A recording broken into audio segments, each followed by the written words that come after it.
కోట గారు అంటే ఎస్వి రంగారావు గారు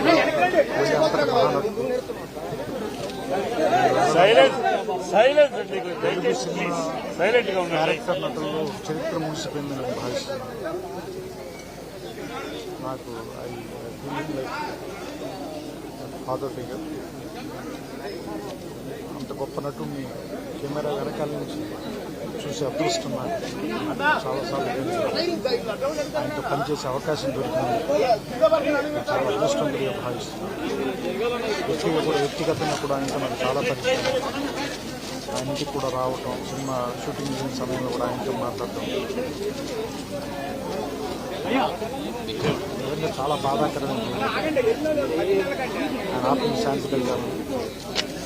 ఆయన కుటుంబానికి నా సానుభూతిని భగవంతుని ప్రార్థిస్తున్నాను.